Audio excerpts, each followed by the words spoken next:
Yes, Mr. President, next to interpolate is Senator Francis Kiko Pangilinan, and that he be recognized.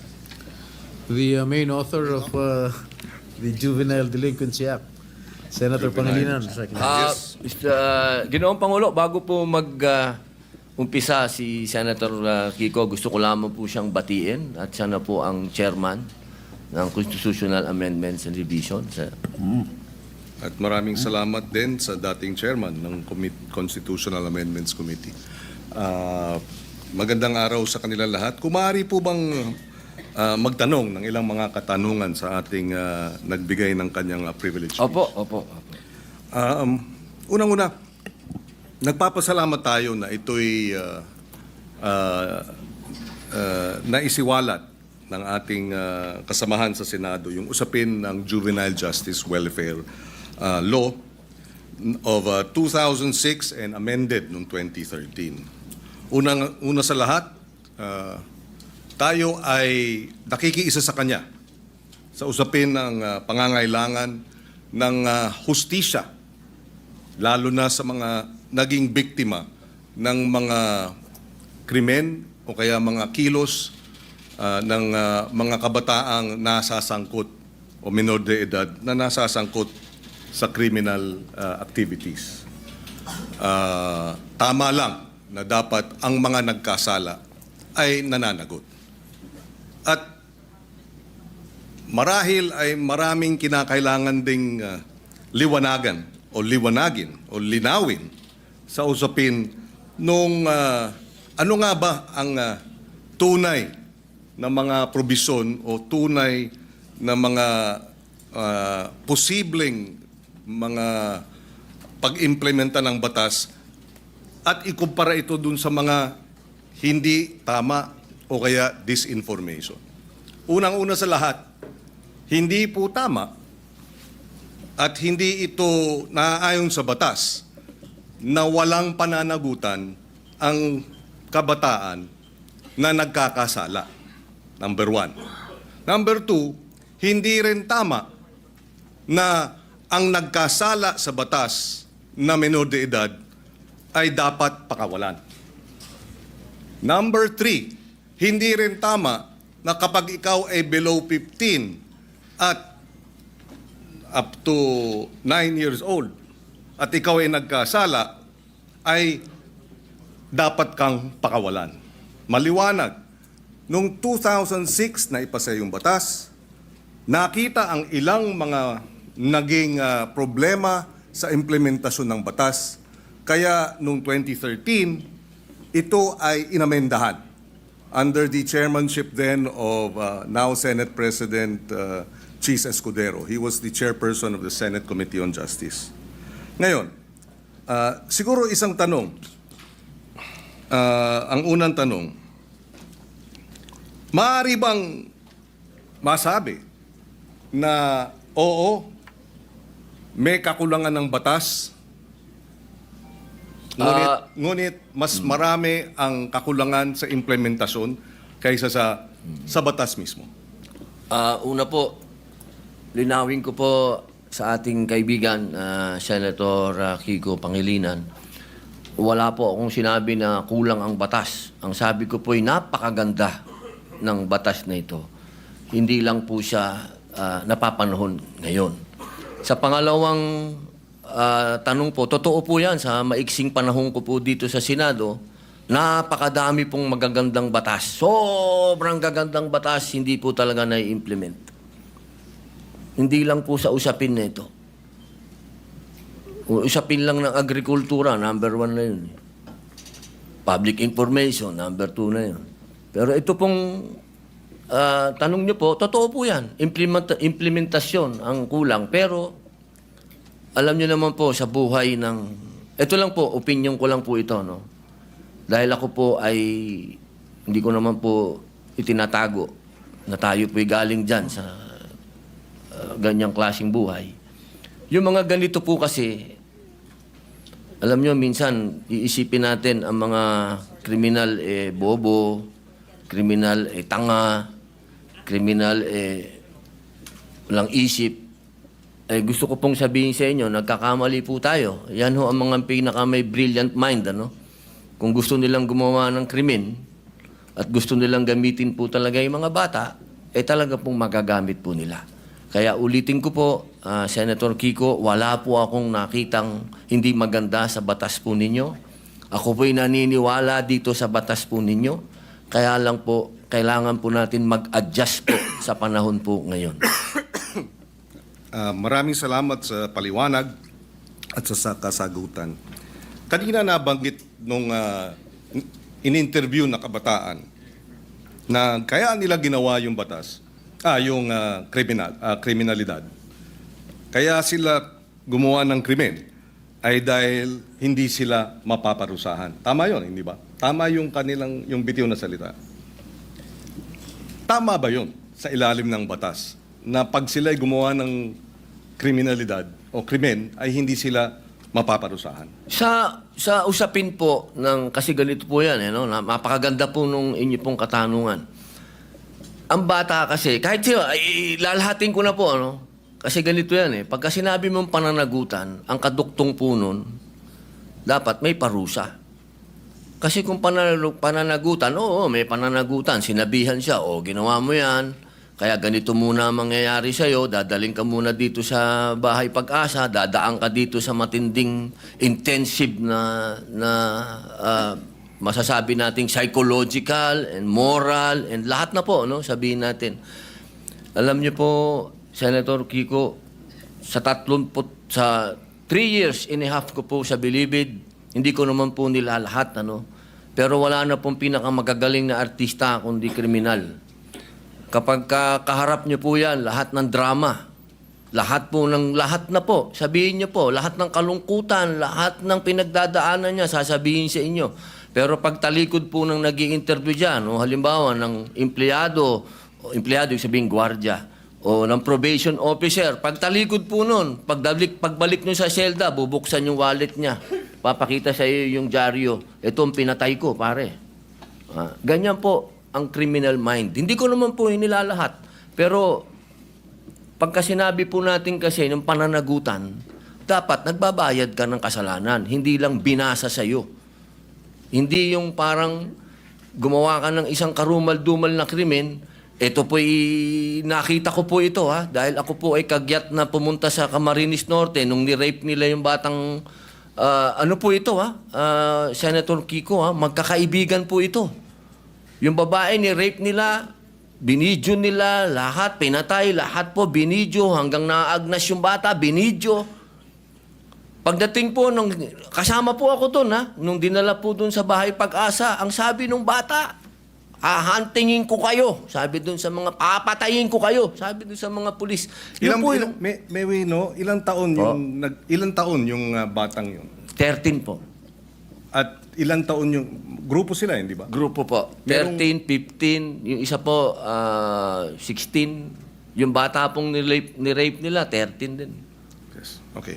Kaya ako tinatanong yun dahil yung bitiw na salita ng bata dito sa video na sinasabing ginawa namin ng krimen dahil alam namin hindi kami mapaparusahan ay maling impormasyon. Hindi tama na hindi sila mapaparusahan. At yung mga edad 16, 15, menor de edad, pero maliwanag sa batas na maaari silang litisin bilang mga nasa hustong gulang na kapag napatunayan na meron silang discernment. At ang katunayan niyan, yung magwad killings, dahil sila ay menor de edad nung naganap, pero sila ay 16 at 17, sila ay nilitis bilang mga nasa hustong gulang at sila ay nakakulong ngayon. In other words, hindi tama yung sinasabi na dahil menor de edad, hindi pwedeng parusahan. Dahil yung dalawang involved sa magwad killings, pinarusahan. Nakakulong ngayon.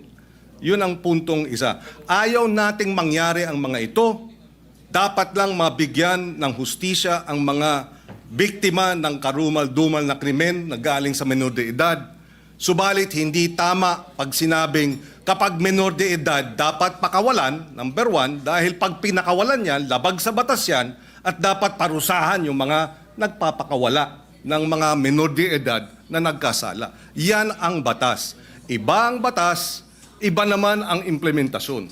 Yung nagsasabi namang pinakikita yung birth certificate, may pananagutan din ang mga magulang sa ilalim ng batas. At yung mga nagsasabing ginagamit ng mga bata, may pananagutan din sa nasabing batas. In fact, ang parusa dun sa mga gumagamit ay yung maximum na maaaring maging parusa dun sa krimen na isinagawa ng mga bata at ginamit ng mga sindikato. Ito'y madaling sabihin. Parusahan yung bata, ginagamit ng mga sindikato. Bakit hindi habulin yung mga sindikato? Kasi mas madaling parusahan yung bata. Mahirap parusahan yung mga sindikato. Dahil yun makapangyarihan. Yung bata, vulnerable. Ginamit na ng mga sindikato, exploited na, biktima na, dahil ginagamit at kinakasangkapan, at mabibiktima ulit ng Estado dahil kailangan silang parusahan at ikulong. Kaya kinakailangan marahil ay balansehin natin.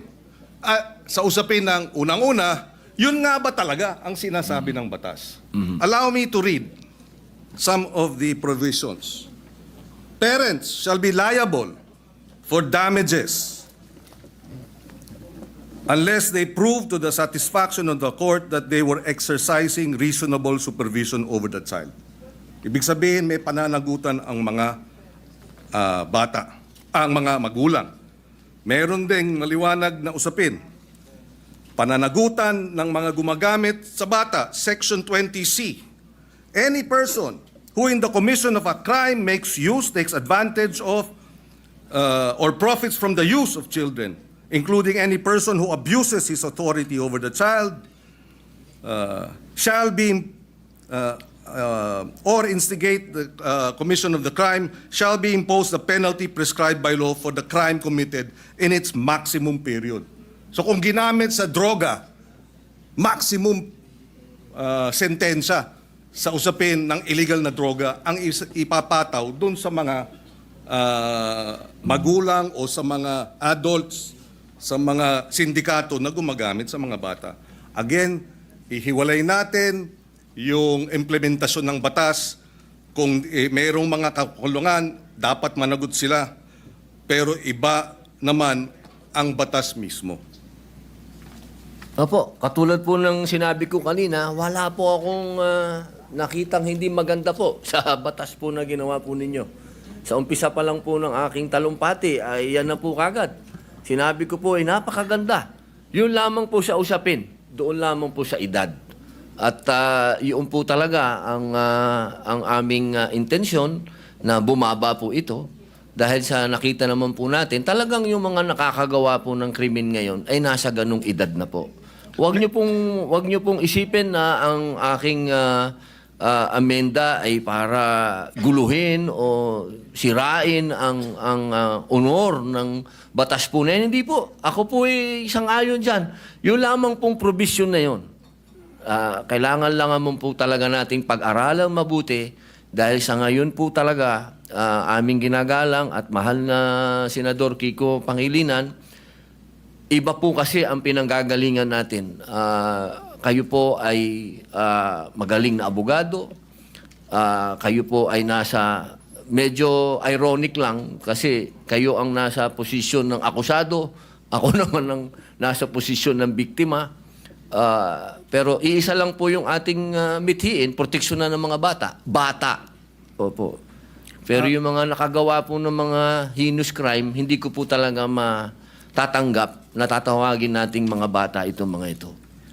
Tama po yan. At kaya nga nakalagay din sa batas, kung sila ay kumilos at magkaroon ng discernment at kumilos na parang mga tulad ng mga nasa hustong gulang na, from 18 to 15, dapat litisin bilang mga nasa hustong gulang na. At yung 15 and below naman, pagka serious offenses, pwede silang mandatory confinement for a period not less than 1 year. Ibig sabihin, sila ay involuntarily confined for a period of not less than 1 year. So hindi tama pag nagkasala ng rape, ng homicide, ang mga minor de edad na ang edad ay 15 and below, sinasabi ng batas, mandatory confinement of not less than 1 year. Pwedeng maging 2 years, pwedeng maging 3 years, depende sa magiging pasya ng hukom. Pero hindi tama na sabihin, pagka 15, 14, 13, 12, nag-rape, dapat pakawalan. Labag sa batas yun. Ngayon, nais ko rin ipaliwanag at ilagay sa records po natin, narito si Senator Sherwin Gatchalian. Nung siya ay mayor, full implementation ng Juvenile Justice Welfare Law ang kanyang inimplementa. At naalala ko na 70%, if I remember right, nung mga nabigyan ng pangalawang pagkakataon dahil nagkasala na diversion program ay nanumbalik sa normal na buhay at nagkaroon na ng maayos na pamumuhay. In other words, nais din natin malaman pagdating sa committee hearing, dito sa batas na ito, ilan ang mga nakinabang at nagkaroon ng pangalawang pagkakataon at nagbago ng buhay. Dahil yun naman ang kabila nung sinasabing benepisyo at kahalagahan ng batas na ito.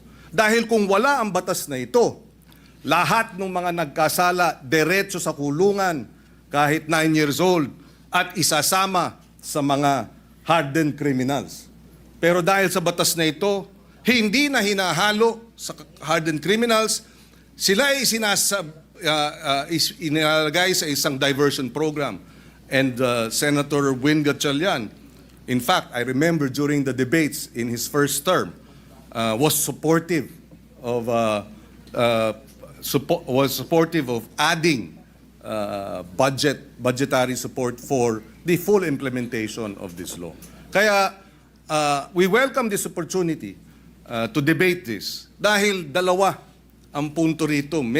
Merong mga biktima na dapat talagang tugunan at bigyan ng suporta dahil sila ay biktima ng mga nagkasalang minor de edad. In fact, on record, may pananagutan ang DSWD sa mga pamilya ng biktima.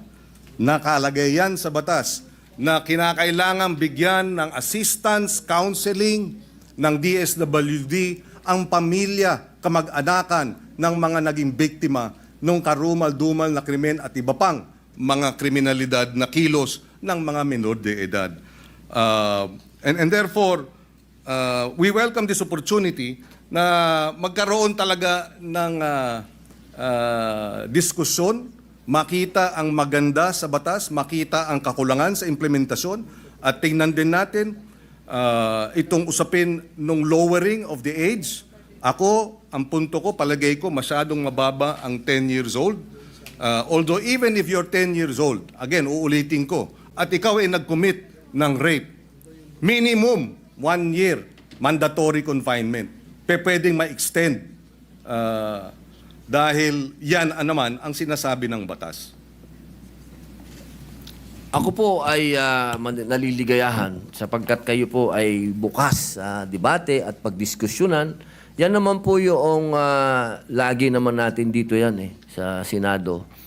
Tayo'y open sa kahit anong amendment, sa kahit anong gusto nyo pong gawin. Ang kailangan lang po natin talaga, katulad po nung sinabi ng aking talumpati kanina, kailangan po itong marinig, kailangan itong pag-usapan, kailangan ang mga biktima ay marinig din sa komite. Kung ito po ay pag-uusapan na sa komite ni Senator Alan Peter Cayetano, mas maganda din po na marinig din sila. Alam nyo, mahal na kaibigan, Senador Kiko Pangilinan, yung pagkakataon na ang kabataan po natin sa ngayon, kapag sila ay nakita nila kasi na tayo easy-easy lang. At alam naman natin na kayo po mismo ang nagsabi, may problema sa implementasyon at napanood pa nila ngayon yan. Nako, lalo na naman lalakas po ang mga loob ng mga sindikatong bata. Ako po'y kanina habang nag-uusap po kami ng aking legis, sabi ko sa kanila kanina, alam niyo kung yung mga brilliant mind na mga criminal minds na yan, kung ito ay kanilang i-exploit, talagang mag-aalaga ka talaga ng mga batang wala na sa kanilang pag-iisip. Ito lang pong pagpapababa natin ng edad, ito po ay kailangan meron din tayong ganung warning na sana po buksan din po natin ang isip natin sa usapin ng kailangan na. Hindi po wala kang kailanman nasasabihin sa inyong ako'y kontra sa mga bata o hindi. Doon lang ako sa karumal-dumal, doon lang ako sa hinus. Doon lang ako sa hindi masikmura. Ako na to, ha? Ako na po ito. Hindi ko masikmura. Si Robin na po ako, ha? Nakita ko na ang worst of the worst. Sabihin nyo na. Pero ako hindi ko masikmura. Yun lang po ang punto ko. Wala ako ditong, kahit kailan wala ako ditong kinokontrang personal o wala.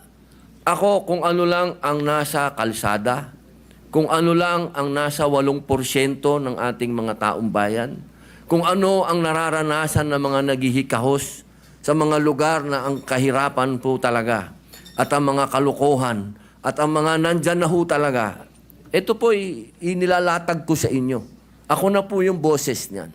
Kahit po sa sinasabi natin, makukulong yan, madadala doon. Alam nyo, ang isa ho dapat natin pinag-uusapan kung magkakaroon tayo talaga ng youth detention center. Kasi ako po talaga, patawarin nyo po ako. Kung itong mga gumagawa ng ganitong kasalanan, hindi po yan pwedeng hindi mangulungan. At sinasabi nyo po, nandyan sa batas nyo yan, naniniwala po ako na dapat silang mangulungan talaga. Ang problema, hindi po nangyayari. Hindi po talaga. At yaan po ang nangyayari sa ground. Narinig nyo naman po ang sinabi din ng ating kasama ni si Senator Raffy, talaga pong may problema sa implementasyon. Kaya sana po kapag tayo po'y nag-hearing, nag-usap-usap, wag po nating isipin na yung batas po ninyo ay hindi po, never ko po yan gagawin, sir. Never. Ako po, gusto ko po magtulungan po tayo para masaayos po natin kung ano ang future ng ating mga kabataan, kung saan ang direksyon po nila. Katulad po ninyo ako, sumasama po ako sa inyo. Yun lamang po, ang dala ko po sa inyo ay point of view ng ibang naratibo naman. Naratibo po yan ng isang taong nakulong. Nakita ko, mga mata ko, ako po mismo, nung binanggit na ni Senator Bato, kanina, yung patungkol sa mga akyat bahay. Hindi naman po ako naging akyat bahay, pero pag nabasa niyo po yung aking biography, nakita niyo po yan. Talagang nagamit po tayo. Talaga ng mga sindikato. Nung ako'y bata. Kaya alam ko po ang pasikot-sikot talaga ng mentalidad na to. Kaya sana po, sa usapin na yon, makinig din po kayo sa akin. Total, malinaw naman po na tayo po ay binigyan ng pahintulot ng konstitusyon. Ang sabi, hindi naman lahat pwede kayo abogado dyan. May iba't iba kayong pwedeng magsasaka, pwedeng artista, pwedeng ex-convict. Dahil naniniwala ang saligang batas na lahat po tayo ay may mako-contribute dito. Sa plenaryo na to. Dito sa institusyon na to. At ito po ang aking pinaniniwalaan. Ito po siguro ang magiging contribution ko sa inyo. Nasabihin po sa inyo kung ano talaga ang estado ng ating criminal mind. Kasi talaga po yan, Wala na po tayong magagawa. Tanggapin na natin na nandito yan at paano natin naharapin. Sabi nga po, oo, pwedeng maging deterrent, pwedeng hindi. Ang kailangan lang po talaga ay malinawan natin na may parusa. At sabi naman nyo, sa batas ninyo, malinaw ang parusa. Ang problema po, hindi yan ang nangyayari sa ground. Kaya kailangan po talaga nating revisahin. Kailangan po natin talagang pag-usapan. Kailangan po nating upuan. Kailangan natin itong pag-usapan ngayon na. Huwag nating i-delay. Ang hinihiling po natin, mag-hearing na. Pag-usapan na po ito dahil nangyayari na po natin. Dahil kailan lang yung rape doon sa Quezon City na pinatay yung bata na 8 years old. Ngayon may kinukwento si General Bato po, si Senator Bato na may pinatay lang na pinasok doon sa bahay. Scholar, sinaksak. So, sunod-sunod na po ito, sir. Yun lang po akin na sana ito pong sinabi po ninyo na tatanggapin nyo po lahat.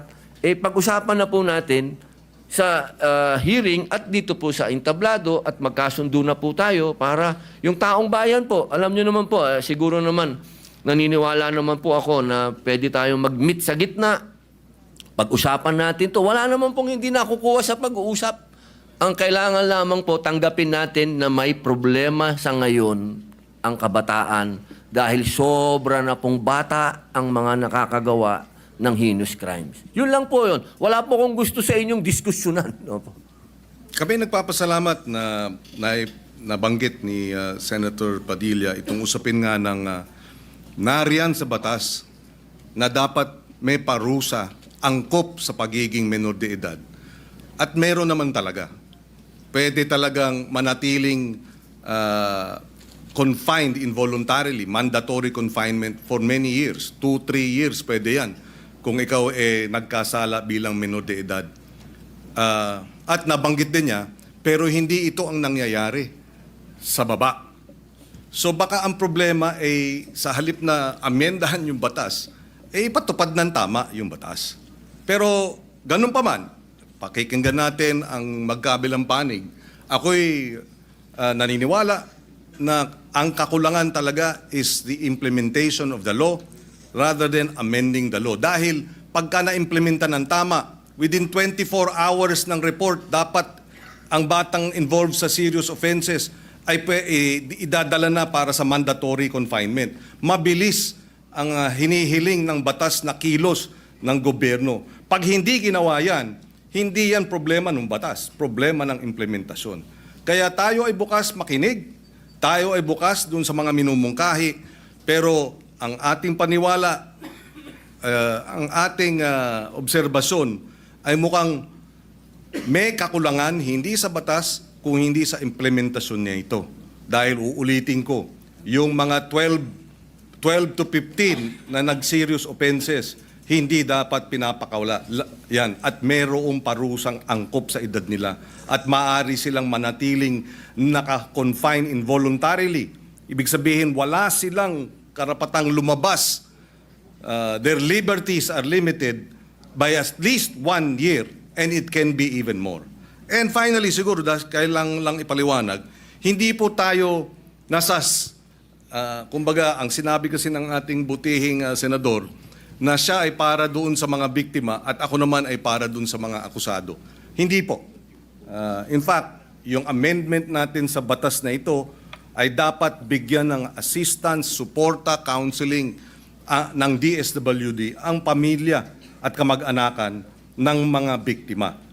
Mandato yan. At pag nagkulang ang DSWD dyan, sila'y mananagot. Hindi tayo panig sa mga kriminal, hindi tayo panig o sa mga children in conflict with the law o yung mga inaakusahan. Hindi rin tayo panig basta-basta sa mga biktima. Panig tayo sa interes ng pagpapatupad ng tama ng batas. Dahil alam ko, pag tama ang pag-implementa sa batas, lahat makikinabang.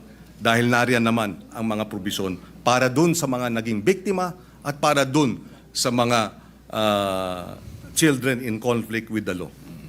Maraming salamat po. Opo, ako po'y natutuwa at nanggaling po sa ating mahal na senador na open po siya sa pagdiskusyonan to. At kanina lang po, nabanggit niyo po kanina, parang open na kayo mag-amenda tapos binawin niyo. Doon lang po ako naguluhan. Pero sana po, pag-usapan na lang po natin. Maraming salamat po sa inyo. Thank you, Senator Pangilinan. Mr. President, next to interpolate is Senator Rodante Marcoleta. I move that he be recognized. Senator Marcoleta is recognized. Thank you, Mr. President. Senator Robin, okay pa ba? Opo. Parang- Isa pong katuwaan sa akin ng kayo po ay magtanong. Opo. Iniisip ko kasi baka masakit na yung paa mo. Hindi po. Iniintindi ko rin yun. Baka kasi bata ka pa eh. Nag-i-enjoy po ako. Salamat po, Mr. President.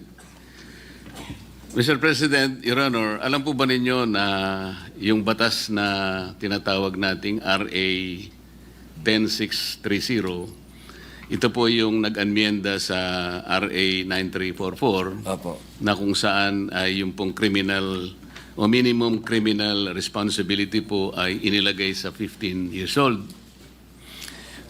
Alam din po ba ninyo na ang naging basihan kung bakit ito po ay nailagay nga sa 15 years old, ito po ay hinugot sa mga magkakaibang pamantayan mismo ng United Nations. Sila hindi nagkakaintindihan. Halimbawa po, yung UN Standard Minimum Rules for Administration of Justice o yung Beijing Rules, yun po walang specific age yun. Yun namang UN Guidelines for the Prevention of Juvenile Delinquents, yung Riyadh Guidelines, hindi pare-pareho. Sa mga tweet yun pong 15 ay wala naman talagang basihan eh. Pwedeng 8, pwedeng 9, pwedeng 10. Ang pinag-uusapan po kasi rito in the final analysis, Mr. President, ay yung kapasidad ng isang bata na gumawa ng isang karumal-dumal na krimen.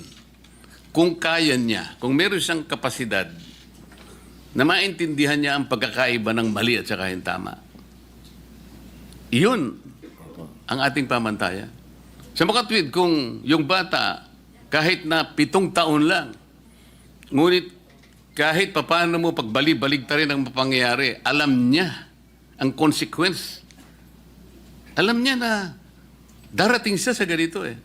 Yung consequence ng kanyang magagawang krimen sa kanyang kapwa at sa lipunan, alam na alam niya, kahit sa murang gulang pa lang.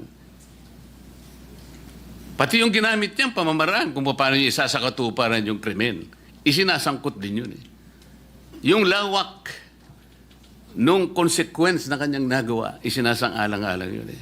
Doon sa discretion na pinauunawa sa atin ng Korte Suprema sa pamagitan ng paggagawad niya ng guidelines. Eh.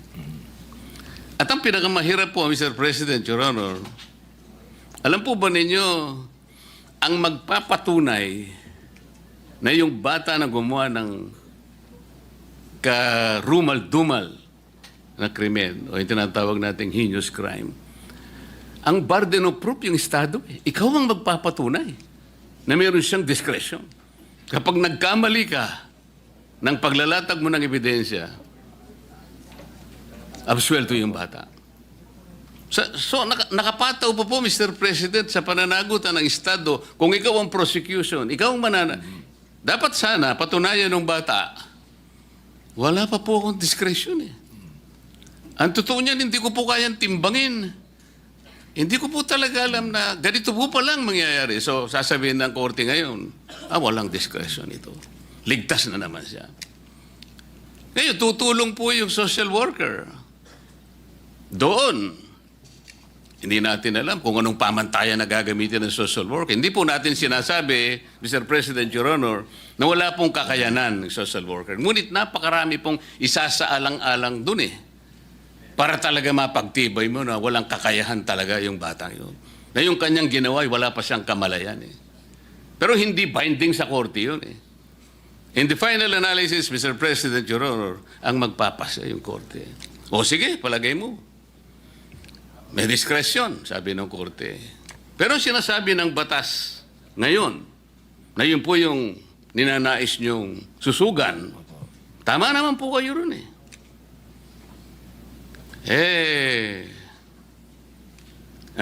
Ang sinasabi po niya kasi ron kailangan makilala natin kung anong mga consequences.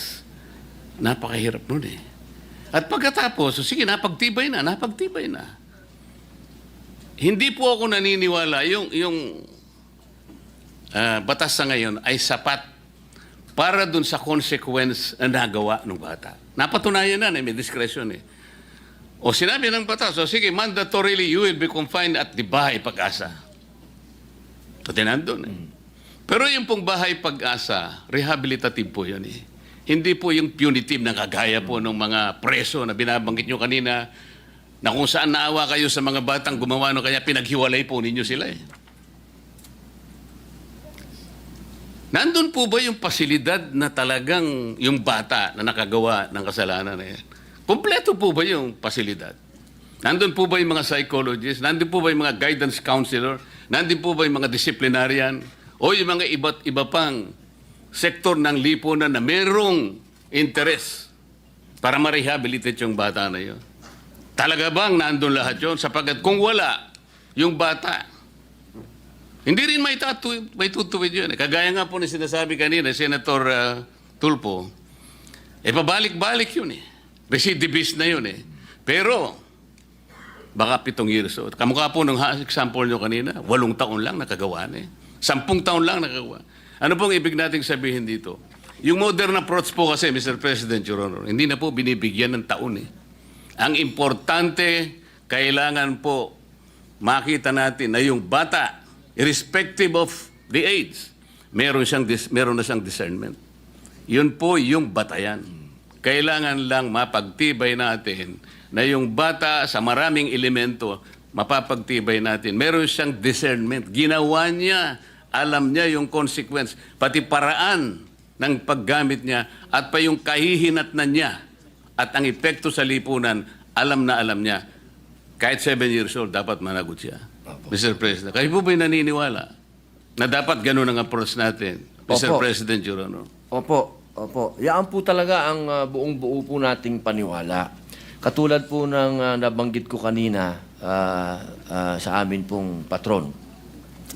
Alam niyo po, lagi ko pong sinasabi, bakit nawala na sa atin ang youth detention? Dati po kasi may Boys Town po tayo, kung naaalala niyo po, nung araw. Hindi ko alam bakit nawala yan. Advance na tayo noon eh, nandun na tayo eh. Kasi kung sasabihin niyo po sa akin na sapat ba para sa mga nakagawa ng heinous crime, yung dadalhin sa Bahay Pag-asa, doon po lang ako talaga nasaktan. Sapagkat nung ako po talaga ang saksi niyan sa Camarines Norte, nung dinala yung mga nang-rape at pumatay na nag-video pa doon sa kanilang ginawang rape at ginawa nilang autopsy, hindi po talaga ako makapaniwala. Iyan lang ang gagawin nyo? Diyan sa mga batang yan, ganyan lang i-interviewin nyo? Ni anytime pwedeng tumakas dito dahil wala namang kulungan? Yan lang. Ayan daw po talaga ang sinasabi ng batas. At sinabihan pa ako, hanggang dyan lang po kayo. Hindi nyo po pwedeng tanungin, ha? Ako na po yun. Senador na po ako nun. Hindi ko pwedeng tanungin. Hindi ko pwedeng kausapin. Hindi ko pwedeng, wala ho talaga. Hindi daw pwede. Kasi underage sila. So yun lang po ang aking hinanakit. Ang hinanakit ko po, totoo lang, mahal na patron, ay bakit naman dumating tayo sa puntong ito na kapag ang nakagawa ng karumal-dumal na krimen, tatratuhin pa ba natin itong bata? Ibig sabihin, hindi man tayo makaisip po ba ng paraan na tayo gumawa man lang ng youth detention center na maramdaman man lang nung bata na siya po ay nangulungan, hindi na kasama kaming matatanda. Kasi ako po mismo, naniwala no na hindi dapat kasama ang matanda. Yun nga lang, nung iniwan namin, nagpaluan, may patay. Ang sinasabi ko lang po, hindi pa rin mainam na itong mga batang to kasama pa rin ng mga matatandang bilanggo. Sana ang pag-usapan na natin ngayon, meron na tayong youth detention center na nandun po nakapaloob na yung sinasabi po nung na yung umiiral na batas na naando doon yung loob, yung rehabilitation. Dahil kung tatanungin din niyo po ako, nung ako po'y nangulungan, ako din po ang nagdala ng unang-unang therapeutic center sa loob ng Bilibid. Ibang usapin naman po yan dahil sa drugs naman po yan. Nabigyan pa po tayo ng award ng DDB dyan dahil tayo pong naggawa ng rehabilitation dyan sa loob at inabot po yan ni General Binarao. Ang ibig ko lang pong sabihin, naniniwala tayo sa rehabilitation. Pero bago tayo makarating sa rehabilitation, magbayad ka muna ng kasalanan mo. Hindi naman po pwedeng hindi ka magbayad ng kasalanan. Yun lamang po. Alam ko po, Mr. President, ang gusto po ninyong bigyan ng diin ay makilala sana ng bata sapagkat nakagawa nga siya noon at meron nga siyang discernment mong gawin niya yon, ay sa sarili niya mapanagutan niya yon. Opo. Baka sakaling kahit na sa murang edad niya, Mr. President, Your Honor, ay makapagsimula siyang maalala niya na ganun pala. Ganito pala ang magiging epekto para sa akin kung uulitin ko pa ang bagay na ito. Kasi ang nangyayari po sa ilalim ng batas, Mr. President, kaya mandatory po, dadalhin siya sa bahay Pag-asa. At pagkatapos ng isang taon po, mandatory rin gagawa po ng ulat yung social worker at doon ay pagtitibayin niya na maaaring okay na po ito, ayos na po ito, pwede na siyang ma-reintegrate sa ating lipunan. Doon lang po ba tayo nakabate doon sa report niya? Gaano po katotoo yung report niya? Kaya po tinatanong ko kanina, Mr. President, kumpleto po ba yung process? Nung siya'y makarating doon sa unang araw hanggang sa ika-100 o ika-1 year niya doon ay talagang lutong-luto siya na lahat ng kanyang pinagdaanan ay contributory sa pagiging isang mabuting tao na niya. Makapagsimula siya, makabalik sa mainstream ng ating lipunan. Hindi pa po yun ang inyong tinutukoy, Opo Mr. Yun po President? Yun po yung... alam niyo po kasi dapat bata pa lang alam na niya yung accountability. Kung ano yung ginawa niya, dapat alam niya na. Hindi dapat alam niyo, ito lang po sinasabi ko, hindi po sa ibang kaso. Sa ibang kaso naman po, doon po sa batas kasi pagka 6 years below, parang probation din naman po yun. Wala naman po akong kontra doon. Doon lang sa heinous crimes. Ulitin ko po. Doon lang talaga. Yung karumal-dumal. Opo. Isipin nyo, kwentuhan lang ang puhunan mo pala. Pag ako'y pumatay na tao ng rape, na bata, ang mangyayari sa'yo, ang puhunan mo lang pagdating mo sa bahay Pag-asa, kwentuhan lang. Wala kang gagawin, kundi makikipagkwentuhan ka lang doon sa lahat ng mga ibibigay sa'yo ng gobyerno, sa mga programa doon, pero hindi ka nagbabayad ng kasalanan mo. Importante po sa lahat, yung magbayad ka ng kasalanan mo, sa murang edad, maintindihan mo na kailangan mong magbayad ng kasalanan pag may utang ka. Yun lang naman ang kailangan na hindi mo pwedeng lagpasan yun. Kailangan magbayad ka. Ginawa mo yan eh. Pwede po bang malaman, Mr. President, nung kayo po ay unang nakalabag o nakagawa ng labag sa batas, anong taon po ba kayo? 10 taon po.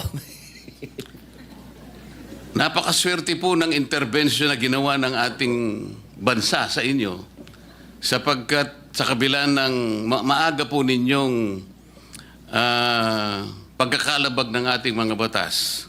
Ngayon po ay kausap ko na kayo bilang isang senador ng ating bansa.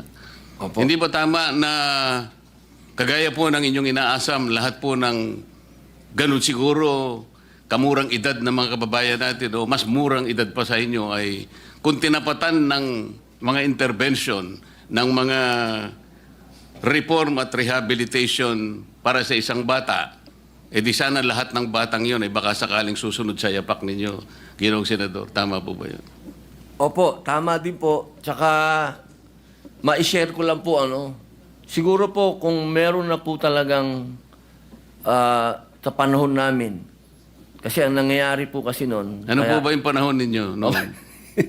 Talaga pong maloko po tayo, patron eh. Talagang... Panahon na rin po ni Senador Tulfo yung panahon ninyo? Ay, o hindi ba? magkaedad lang naman po Senator Tulfo.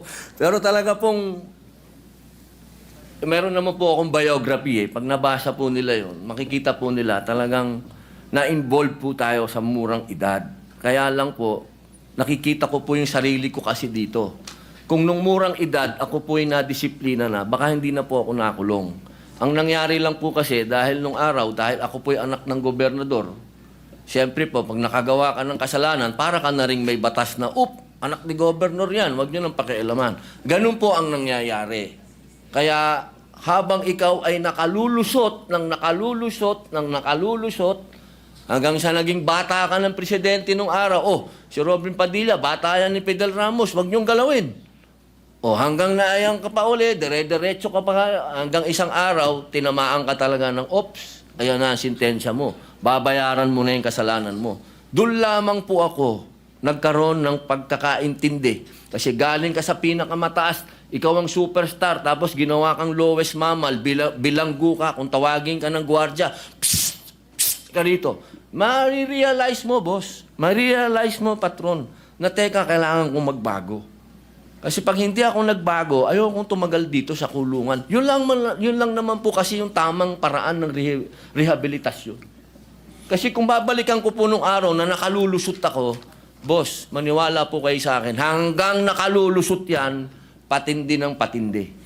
So, Mr. President, para hindi siya talaga makalusot, naiintindihan ko po ang mga anmiyenda na gusto po ninyong mangyari. Palakasin po natin yung sa discernment. Opo. Na kinakailangang malinaw na yung batang gagawa ng paglabag, lalong-lalo na yung mga karumal-dumal na mga krimen, ay magkaroon man lang po ng talagang listahan na kapag ito ang lahat ng mga bagay na ito ay present habang ginagawa mo o nagawa mo ang paglabag na ito, siguradong merong kang discernment. Opo. At hindi ka makaliligtas sa batas kahit ang gulang mo pa ay 8, Opo. maaaring 9 o 10. So, inconsequential po rito, Mr. President, kung Yung gaano ka kamurang edad. Opo. Ang importanteng lilitaw ay meron kang discernment, lalong-lalo na napasangkapan ka sa mga sindikato. Ibig sabihin, nakauunawa ka eh. Nalaman mo na pwede ka makipagsabuatan. At dito makikita rin, ano bang katungkulan ng magulang? Doon po papasok ang discretion. Maraming salamat po, Mr. President. Maraming salamat po. Thank you, Senator Marcoleta.